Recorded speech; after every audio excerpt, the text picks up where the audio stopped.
Hey Highlanders, it is Mrs. Lake from the counseling office, and I am joining you in homeroom today. And we're going to be doing some reviewing of your graduation requirements and then taking a look at individually at your own progress.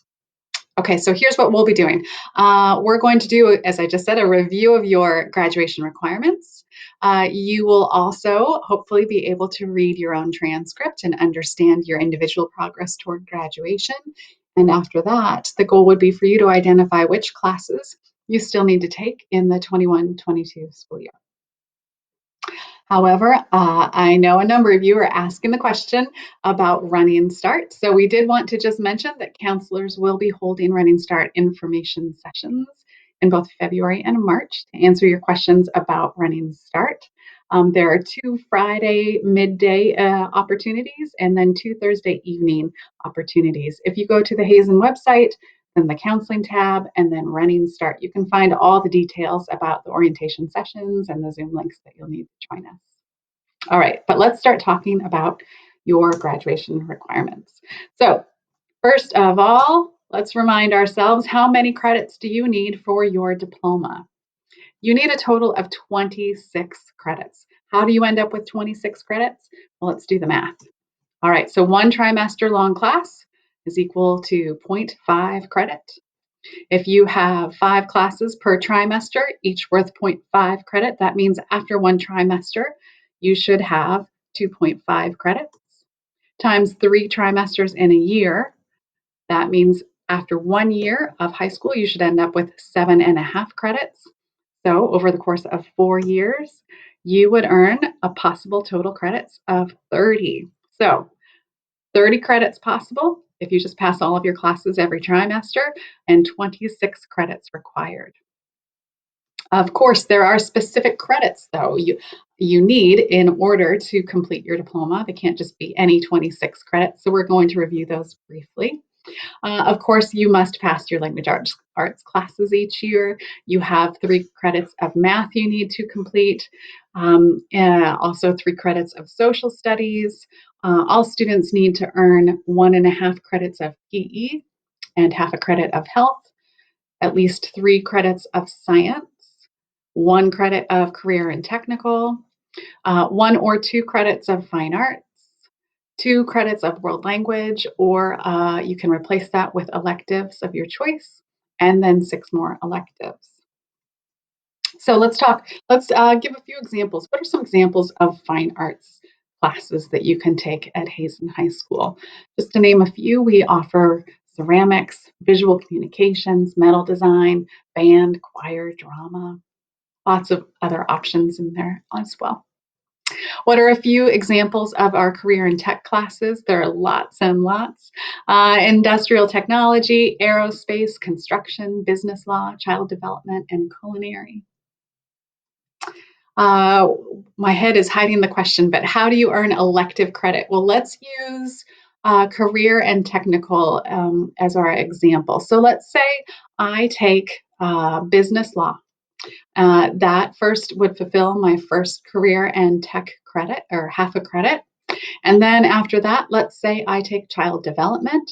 So passing that class for 1 trimester means I've completed my career and tech requirement. But then let's say I take culinary foundations. Well, I've already filled up the career and tech credit requirement. So when I pass culinary, which is technically my 3rd career and tech credit, I'm actually going to be able to check off an elective box for that. So anytime you finish up the main area, you can, and you have more in that area, you can start checking off your elective box.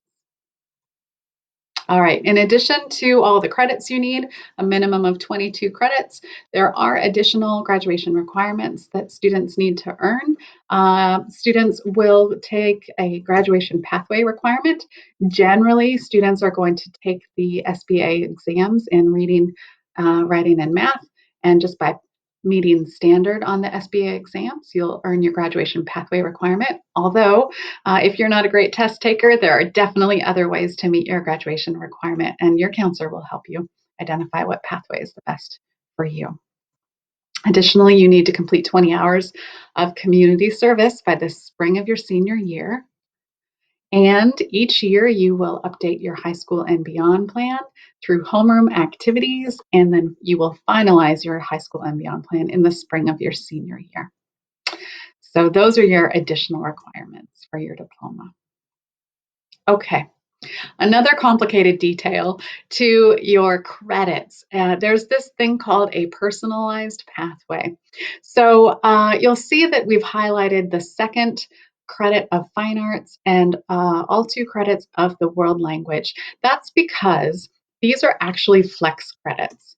So if your pathway after high school is that you intend to be 4-year college bound, in other words, you'll be applying to a 4-year college or university immediately after high school, then you want to be sure that you take those 2 credits of world language.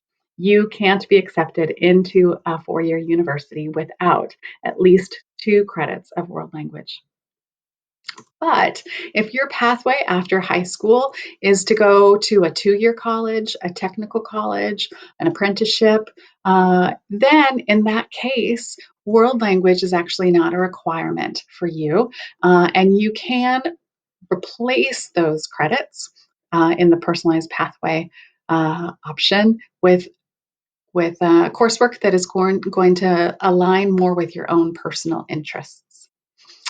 So those are additional flex credits, also known as the personalized pathway. All right, we're going to practice how you will read your transcript. So a couple of things I want to point out. All right, if you look at this example of a student transcript, do you see what? Well, let me restate that question. Did this student pass all of their classes so far? Take a look at that. Hopefully it's not too fuzzy. Well, here's what I notice. It looks like they attempted computer programming 1, but they failed this class. So they haven't passed all of their classes, although every other class they did pass. Okay, next question. How many credits has this student attempted? Well, we know that there was one class that they attempted, but they didn't pass. If you look down here in the blue box, this column on a transcript is going to tell you the last number there, the total number of credits the student has attempted. So they've attempted 8.5, but we know that there was one class they failed. So the next question is, how many credits has this student earned? You're going to find that in the credit earned column. So the last line there under the credit earned column shows that the student has earned 8 credits after attempting 8.5. Well, that makes sense, right? Because we know they did fail one class. All right, just to point this out for students, if you're looking at your own transcript, what is the student's cumulative GPA? Where do you find that? You're going to head back down to those columns under the cumulative line, and right there, you can find your cumulative GPA. It's always going to be the very last row in this section. And of course, your cumulative GPA gets updated after every trimester. And in this case, the student currently has a 2.465 GPA. All right. So if you were going to start tracking your own credits, this is how you go about doing it. So let's take a look at one small section of the student's transcript and decide which of these boxes we're going to check off. Now, a reminder, one box is equal to a half a credit or a 1 trimester long class that a student has passed. So starting with Language Arts 10A, the student earned a C. So I would check off the box right there, Language Arts 10A. The next class the student has listed is Geometry A. So I'm going to go to the Math section and check off the Geometry A box. Okay, the next class in this section, remember, is that computer programming class where the student received an F. They didn't earn credit for that class, so we're not going to check off a box here. So let's move on to World History A. That student earned a C. They passed that class. And so I'm going to, we're going to pass on computer programming. And now, because they did pass World History A, I checked off that box as well. And then finally, the student took Spanish 1A. They passed it with a B. So we're going to give that box a check too. Okay. All right, just to complicate matters further for students, the district has identified many classes as they're calling them cross-credited, meaning they really could count for a couple of different categories if you were to check off a box, although you just check off one box after deciding which category you want it to count for. So here's an example. Let's say you took ceramics, one of our art classes, and you can see next to that arrow, it says, course note, this course can be taken as a fine art credit or as a career and technical education credit, CTE credit. So if you're trying to decide which of those boxes on your credit check you want to check off, you would just want to decide, are you going to check off a fine arts box or a CTE credit box?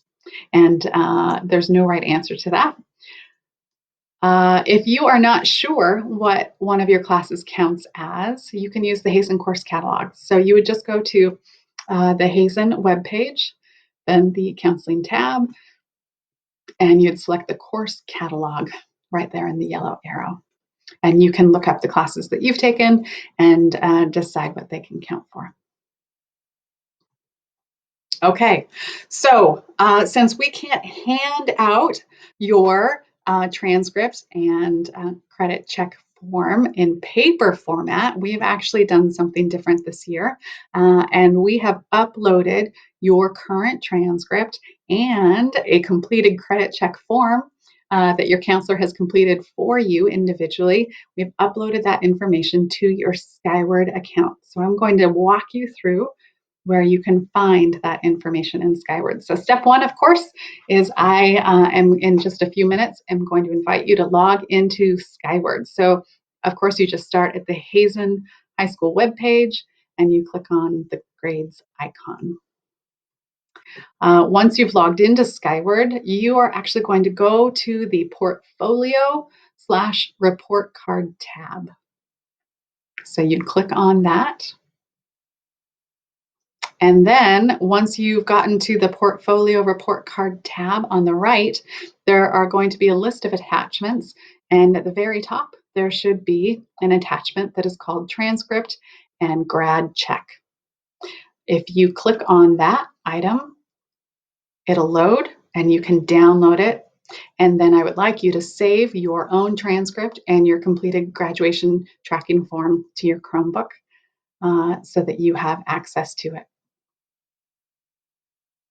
All right.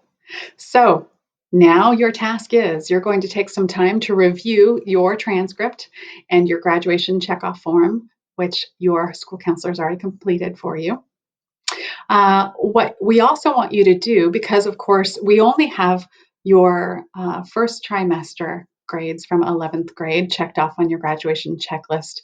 So you also will want to indicate on your grad check form which classes you currently are in progress with second trimester and which ones you are taking in third trimester. So that'll be your step two once you've downloaded your own transcript and grad check form.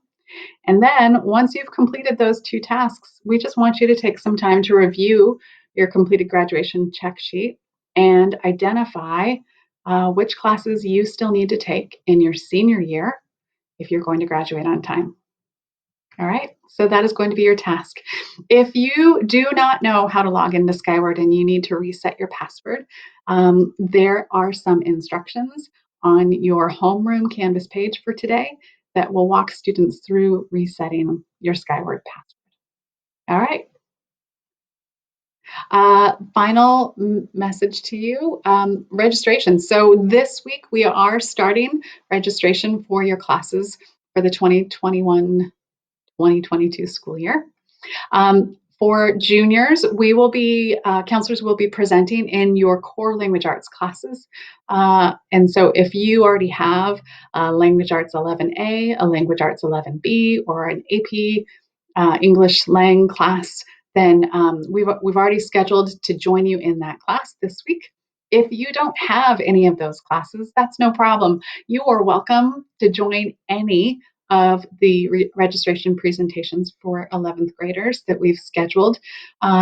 We have sent you an email with that schedule, and we just want you to identify any one of those presentations that you can just hop into. The Zoom link is also included in that email, or if you can't find that email, you can find that information on the Hazen webpage.